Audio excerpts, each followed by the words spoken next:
नमस्ते। आज हम बात करने वाले हैं जीवन की इस अद्भुत दुनिया के बारे में, मतलब कैसे वैज्ञानिक इसे समझते हैं। हाँ, और हमारा जोर रहेगा कक्षा 11 के जीव विज्ञान के उस अध्याय पर, द लिविंग वर्ल्ड, जो बताता है कि कैसे इस विशाल विविधता को व्यवस्थित किया जाता है। तो आज की चर्चा का मकसद क्या है, क्या समझने वाले हैं हम? देखिए, मकसद है कि हम जैव विविधता यानी बायोडाइवर्सिटी, जीवों के नामकरण की जरूरत और उनके वर्गीकरण के तरीकों को संक्षेप में और स्पष्ट रूप से समझें। ठीक है, तो शुरुआत करते हैं इस विविधता के पैमाने से। बायोडाइवर्सिटी सुनने में ही बहुत बड़ा लगता है। हाँ, है भी। मतलब कल्पना करना भी मुश्किल है। वैज्ञानिक अब तक करीब 17 से 18 लाख प्रजातियों को पहचान पाए हैं। 17 से 18 लाख, ये तो बहुत बड़ी संख्या है। बिल्कुल, और मजे की बात यह है कि ये तो सिर्फ ज्ञात प्रजातियां हैं। अनुमान तो ये है कि असल संख्या शायद करोड़ों में हो। तो सोचिए, इनको समझना कितना जरूरी है। तो इतनी सारी प्रजातियों को समझने के लिए वर्गीकरण की जरूरत पड़ती होगी, मतलब क्लासिफिकेशन। हाँ, बेहद जरूरी है। क्लासिफिकेशन के बिना हम इन लाखों जीवों के बीच के रिश्ते, उनके विकास के पैटर्न, ये सब कैसे समझेंगे? ये सिर्फ लिस्ट बनाना नहीं है, ये जीवन के पूरे नेटवर्क को समझने की कोशिश है। और समझने में पहली दिक्कत तो शायद नाम की आती होगी, जैसे वो आम का उदाहरण दिया है, कहीं आम, कहीं केरी, कहीं मामपलम। एकदम सही पकड़ा। स्थानीय नाम अपनी जगह ठीक है, पर सोचिए अगर अलग अलग जगह के वैज्ञानिक एक ही पौधे पर बात कर रहे हों और अलग अलग नाम इस्तेमाल करें तो गड़बड़ हो जाएगी, संवाद ही नहीं हो पाएगा। बिल्कुल। इसी भ्रम को दूर करने के लिए एक तरीका निकाला गया। अच्छा, क्या तरीका?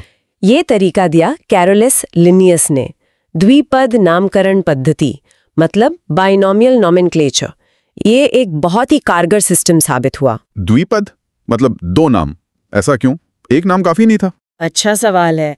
देखिए, हर जीव को 2 शब्दों का एक यूनिक वैज्ञानिक नाम दिया गया, जो लैटिन में होता है। पहला नाम होता है वंश का, यानी जीनस का। जीनस। हाँ, और दूसरा नाम होता है जाति का, यानी स्पीशीज का। इसके सारे अक्षर छोटे होते हैं। जैसे आम का नाम है मैंगिफेरा इंडिका। Mangifera indica. हाँ, यहाँ मैंगिफेरा जीनस है और इंडिका स्पीशीज। और लिखते समय इसे तिरछा, मतलब इटैलिक्स में लिखते हैं या फिर अंडरलाइन करते हैं। ठीक है, तो मैंगिफेरा जीनस में और भी मिलती जुलती स्पीशीज हो सकती हैं, पर इंडिका खास आम के लिए है। बिल्कुल सही। जैसे हम इंसानों का नाम है होमो सैपियंस। होमो हमारा जीनस है और सैपियंस हमारी स्पीशीज। ये सिस्टम दुनिया भर में एक ही पहचान देता है। कमाल है। ये तो नाम वाली समस्या का एक बहुत अच्छा समाधान है। तो नामकरण हो गया, अब वर्गीकरण पर आते हैं, जिसे टैक्सोनॉमी कहते हैं। हाँ। इसमें जीवों को ग्रुप्स में कैसे रखते हैं? हाँ, टैक्सोनॉमी ये विज्ञान है वर्गीकरण का। इसमें जीवों को उनकी समानताओं और असमानताओं के आधार पर अलग अलग ग्रुप्स या लेवल्स में रखा जाता है। हर लेवल को टैक्सॉन कहते हैं। ये लेवल्स, इनका कोई क्रम होता है, कोई हायरार्की? हाँ, बिल्कुल। एक पदानुक्रमित व्यवस्था है, मतलब हायरार्की है। ये सबसे बड़े ग्रुप से शुरू होकर सबसे छोटे और विशिष्ट ग्रुप तक जाती है। अच्छा, कैसे? देखिए, सबसे ऊपर आता है किंगडम, यानी जगत। फिर फाइलम, जंतुओं के लिए या डिवीजन, पौधों के लिए। फिर क्लास, ऑर्डर, फैमिली, जीनस, और सबसे आखिर में सबसे बुनियादी इकाई स्पीशीज, यानी जाति। Kingdom, phylum, class, order, family, genus, species. वाह, काफी सारे स्तर हैं। हाँ, और जैसे जैसे हम स्पीशीज से किंगडम की तरफ ऊपर जाते हैं, जीवों के बीच जो कॉमन लक्षण हैं वो कम होते जाते हैं। स्पीशीज लेवल पर सबसे ज्यादा समानताएं होती हैं। इसको याद रखने का कोई आसान तरीका भी बताते हैं शायद? वो अंग्रेजी में कुछ था। हाँ, वो king Philip came over for good soup जैसा कुछ। पर जरूरी है कि हम इसका मतलब समझें। ये सिर्फ रटने के लिए नहीं है, ये असल में जीवों के आपसी रिश्तों को दिखाता है। सही कहा। स्पीशीज और जीनस को थोड़ा और समझाएंगे। आपने कहा स्पीशीज सबसे बुनियादी इकाई है। हाँ, स्पीशीज यानी जाति। ये वर्गीकरण की मूल इकाई इसलिए है क्योंकि ये असल में प्रकृति में मौजूद एक जैविक समूह को दर्शाती है। ऐसे जीव जो आपस में प्रजनन करके बच्चे पैदा कर सकते हैं और वो बच्चे भी आगे प्रजनन कर सके। अच्छा, फर्टाइल ऑफस्प्रिंग, समझ गया। और जीनस? जीनस यानी वंश एक स्तर ऊपर है। इसमें ऐसी स्पीशीज आती हैं जो आपस में काफी मिलती जुलती हैं, करीबी रिश्तेदार हैं।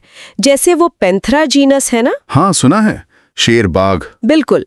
पेंथरा जीनस में शेर पेंथरा लियो, बाघ पेंथरा टाइग्रिस, तेंदुआ पेंथरा पार्डस, ये सब आते हैं। ये अलग अलग स्पीशीज हैं, पर इनमें इतनी समानताएं हैं कि इन्हें एक ही जीनस एंथरा में रखा गया है। समझ गया। तो स्पीशीज सबसे खास, फिर मिलती जुलती स्पीशीज मिलकर जीनस बनाती हैं, और फिर ऐसे ही आगे बढ़ते हैं। मिलते जुलते जीनस मिलकर फैमिली यानी कुल बनाते हैं। जैसे बिल्ली वाली फैमिली फेलिडे या आलू वाली फैमिली सोलेनेसी। हाँ, इनके नामों के अंत में अक्सर आइडे या ए से आता है ना? सही पहचाना। फिर संबंधित फैमिलीज मिलकर ऑर्डर बनाती हैं, ऑर्डर मिलकर क्लास, क्लास मिलकर फाइलम या डिवीजन, और वो सब मिलकर किंगडम। हर स्तर बड़े से बड़े समूहों को दर्शाता है। तो इस पूरी बातचीत से मुख्य बातें क्या निकल कर आती हैं? देखिए, पहली बात तो ये कि पृथ्वी पर जीवन की विविधता बहुत ज्यादा है। 17-18 लाख तो हम जानते हैं, और न जाने कितनी अभी बाकी हैं। हाँ, ये तो है। और दूसरी कि इस विशाल विविधता को समझने के लिए हमें एक स्टैंडर्ड नामकरण सिस्टम चाहिए था, जो हमें मिला द्विपद नामकरण से। मेंजीफेरा इंडिका वाला सिस्टम। हाँ, और तीसरी बात कि इन जीवों को उनकी समानताओं के आधार पर एक लॉजिकल हायरार्की में, मतलब एक पदानुक्रम में रखना, जिसे टैक्सोनॉमी कहते हैं, बहुत जरूरी है, स्पीशीज से किंगडम तक। और ये हायरार्की सिर्फ सुविधा के लिए नहीं है, ये जीवों के आपसी रिश्तों को भी दर्शाती है। निचले स्तर पर ज्यादा समानताएं ऊपर जाते हुए कम होती जाती हैं। बिल्कुल सही। तो जाते जाते एक सोचने वाली बात छोड़ जाते हैं। हम जानते हैं कि लाखों प्रजातियां अभी खोजी जानी बाकी हैं। जरा सोचिए, जब भविष्य में ये नई प्रजातियां मिलेंगी तो वो जीवन के इस मौजूदा पेड़, मतलब ट्री ऑफ लाइफ के बारे में हमारी समझ को कैसे बदल सकती हैं। ये जो हमने कैटेगरीज बनाई हैं, ये कितनी बदलेंगी? ये वाकई सोचने वाली बात है। जीवन का विज्ञान हमेशा विकसित होता रहता है,